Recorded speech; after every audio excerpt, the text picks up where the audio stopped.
ಎಲ್ರಿಗೂ ನಮಸ್ಕಾರ. ನಾನಿವತ್ತು ಕೋಳಿ ಪುಳಿಮುಂಚಿ ಮಾಡ್ತಾ ಇದ್ದೇನೆ. ಪುಳಿಮುಂಚಿಯನ್ನು ಮಾಡಲಿಕ್ಕೆ 2.5 kg ಕೋಳಿ ಮಾಂಸವನ್ನು ತಗೊಂಡಿದ್ದೇನೆ. ಮೊದಲಿಗೆ ಕುದಿಯುವ ನೀರಿಗೆ 65 ಬ್ಯಾಡಗಿ ಮೆಣಸನ್ನು ಹಾಕಿ 15 ನಿಮಿಷ ಬೇಯಿಸ್ಕೊಳ್ತಿದ್ದೇನೆ. ನಂತರ 1 ಟೀ ಸ್ಪೂನ್ ಮೆಂತ್ಯ, 2 ಟೇಬಲ್ ಸ್ಪೂನ್ ಜೀರಿಗೆ, 4 ಟೇಬಲ್ ಸ್ಪೂನ್ ಕೊತ್ತಂಬರಿ, ಕರಿಬೇವು, 1 ದೊಡ್ಡ ಈರುಳ್ಳಿ, 50 ಗ್ರಾಮ್ಸ್ ಗೋಡಂಬಿ, 1 ಹಿಡಿಯಷ್ಟು ಕೊತ್ತಂಬರಿ ಸೊಪ್ಪು ಮತ್ತು 1 ಬೆಳ್ಳುಳ್ಳಿಯನ್ನು ಸಣ್ಣದಾಗಿ ಕಟ್ ಮಾಡಿಟ್ಟುಕೊಂಡಿದ್ದೇನೆ.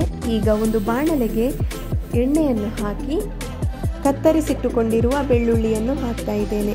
ಬೆಳ್ಳುಳ್ಳಿಯ ಬಣ್ಣ ಚೇಂಜ್ ಆಗ್ತಾ ಬರುವಾಗ ಅದಕ್ಕೆ ಕರಿಬೇವು, ಈರುಳ್ಳಿ, ಕೊತ್ತಂಬರಿ ಸೊಪ್ಪು ಹಾಕಿ ಹುರ್ಕೊಳ್ತಾ ಇದ್ದೇನೆ.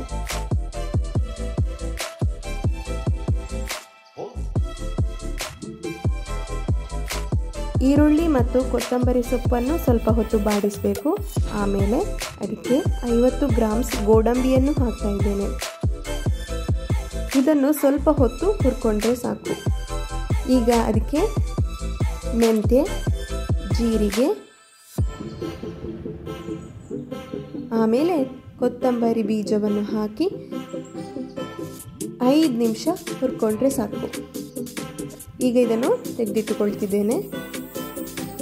ಈಗ ಗ್ರೈಂಡ್ ಮಾಡಲಿಕ್ಕೆ ಹುರಿದಿಟ್ಟುಕೊಂಡಿರುವ ಮಸಾಲೆಗಳು: 1 ನಿಂಬೆಹಣ್ಣು ಗಾತ್ರದ ಹುಣಸೆ ಹುಳಿ, ಬೇಯಿಸಿಟ್ಟುಕೊಂಡಿರುವ ಬ್ಯಾಡಗಿ ಮೆಣಸು, ಸ್ವಲ್ಪ ಬೆಲ್ಲ 10 ಗ್ರಾಮ್ಸ್ನಷ್ಟು,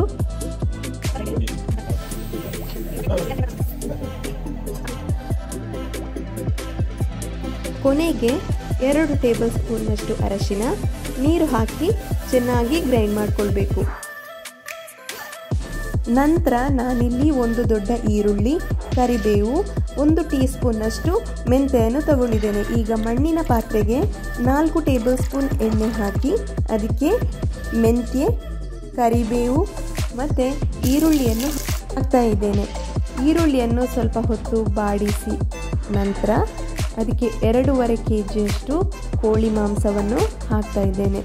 ಆಮೇಲೆ ಅದಕ್ಕೆ ಅರ್ಧ ಹಿಡಿಯಷ್ಟು ಕಲ್ಲುಪ್ಪನ್ನು ಹಾಕಿ ಚೆನ್ನಾಗಿ ಮಿಕ್ಸ್ ಮಾಡಿ ಸ್ವಲ್ಪ ಹೊತ್ತು ಮುಚ್ಚಿಡ್ತಿದ್ದೇನೆ.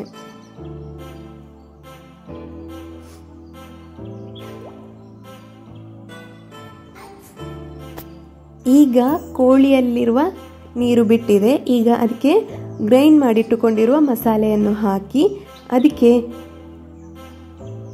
4 ಗ್ಲಾಸ್ ನೀರನ್ನು ಹಾಕ್ತಾ ಇದ್ದೇನೆ.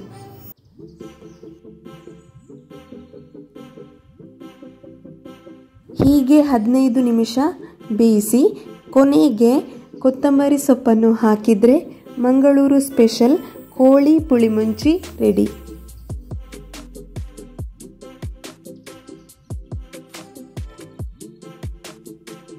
ನೀವು ನಿಮ್ಮ ಮನೆಯಲ್ಲಿ ಒಮ್ಮೆ ಈ ರೀತಿ ಕೋಳಿ ಪುಳಿಮುಂಚಿ ಮಾಡಿ ನೋಡಿ. ಇಷ್ಟ ಆಗಿದ್ದರೆ ಕಮೆಂಟ್ ಮಾಡಿ ತಿಳಿಸಿ. ಹಾಗೆಯೇ ಲೈಕ್ ಮತ್ತು ನನ್ನ ಚಾನಲನ್ನು ಸಬ್ಸ್ಕ್ರೈಬ್ ಮಾಡಲಿಕ್ಕೆ ಮರಿಬೇಡಿ.